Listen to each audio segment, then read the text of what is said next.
छत्तीसगढ़ी गाने देखने के लिए हमारे YouTube चैनल को सब्सक्राइब करें और नए अपडेट्स जानने के लिए बेल आइकन के बटन को क्लिक करें।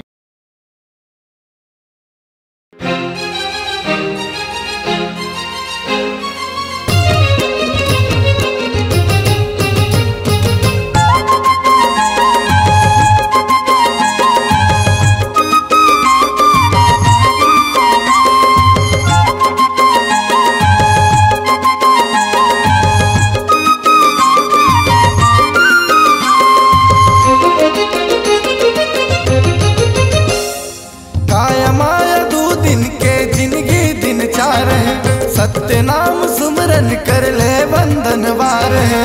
काया माया 2 दिन के जिंदगी दिन 4 है। सत्य नाम सुमरन कर ले बंधन वार है।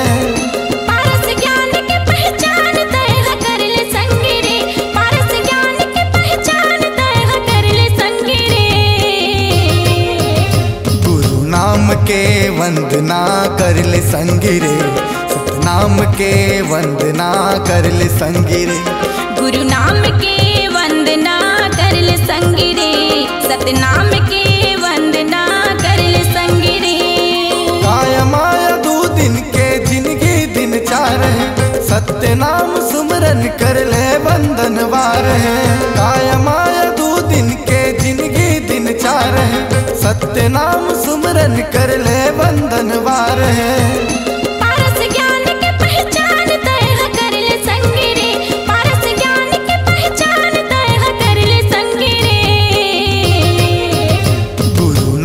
के वंदना कर ले संगी रे। सतनाम के वंदना कर ले संगी रे। गुरु नाम के वंदना कर ले संगी रे। सतनाम के वंदना कर ले संगी रे।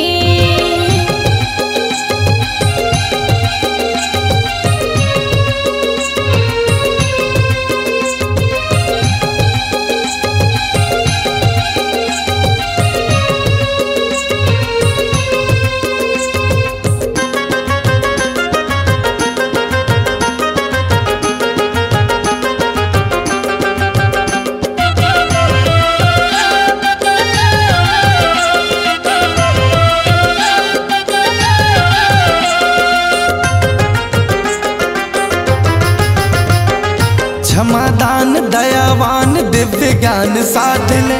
दुखिया के दुख पीड़ा कुछ तो संगी बांट ले। बहनी बेटी दाई अपन पर नारी ला जान के। सिर से मधुर नाम रही ऐसे सम्मान दे। क्षमादान दयावान दिव्य ज्ञान साध ले। दुखिया के दुख पीड़ा कुछ तो संगी बांट ले। बहनी बेटी दाई अपन पर नारी ला जान के। सिर से मधुर नाम रहे ऐसे सम्मान दे। गुरु बाबा जी के बानी मन में भर ले संगी रे। गुरु बाबा जी के बानी मन में भर ले संगी रे। गुरु नाम के वंदना कर ले संगी रे। सतनाम के वंदना कर ले संगी रे। गुरु नाम के वंदना कर ले संगी रे। सतनाम के वंदना कर ले संगी रे।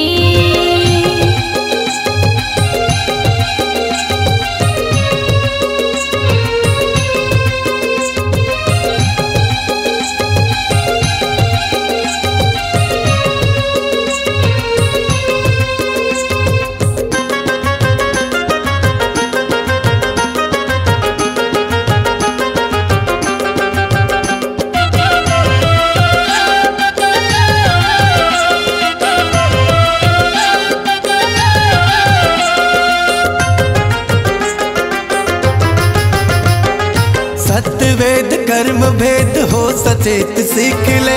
माँ के लाल बन मिसाल बन के ढाल जीत ले। रास रंग छोड़ भैया समरसता सार है। मन के नैने खोल दे के बीच मझधार है। सत्य वेद कर्म भेद हो सचेत सीख ले। माँ के लाल बन मिसाल बन के ढाल जीत ले। रास रंग छोड़ भैया समरसता सार है। मन के नैने खोल दे के बीच मझधार है। पन के चंदा के अंजोर तय बगर ले संगी रे, पन के चंदा के अंजोर तय बगर ले संगी रे। गुरु नाम के वंदना कर ले संगी रे, सतनाम के वंदना कर ले संगी रे। गुरु नाम के वंदना कर ले संगी रे, सतनाम के वंदना कर ले संगी रे। काया माया दो दिन के जिंदगी दिन चार है, सत्य नाम सुमरन कर ले वंदन वार है। काया माया दो दिन के जिंदगी दिन चार है, सत्य नाम सुमरन कर ले वंदन वार है। पारस ज्ञान के पहचान तय कर ले संगी रे, पारस ज्ञान के पहचान तय कर ले संगी रे। गुरु नाम के वंदना कर ले संगी रे, सतनाम के वंदना कर ले संगी रे। गुरु नाम के वंदना कर ले संगी रे, सतनाम के वंदना कर ले संगी रे। गुरु नाम के वंदना कर ले संगी रे, सतनाम के वंदना कर ले संगी रे। गुरु नाम के वंदना कर ले संगी रे, सतनाम के वंदना कर ले संगी रे। आपकी आवाज ही आपकी पहचान है। यदि आप अपनी आवाज को एक नया आयाम देना चाहते हैं तो चले आइए मल्टी ट्रैक डिजिटल रिकॉर्डिंग के लिए AVM audio video studio Khamtarai Raipur. Mobile number 9301523929 और 7869646201। यदि आप नए एवं पुराने गीत सुनना चाहते हैं तो avmgana.com में जाकर गाना फ्री डाउनलोड करें और YouTube चैनल में AVM गाना और KK कैसेट्स को सब्सक्राइब करें।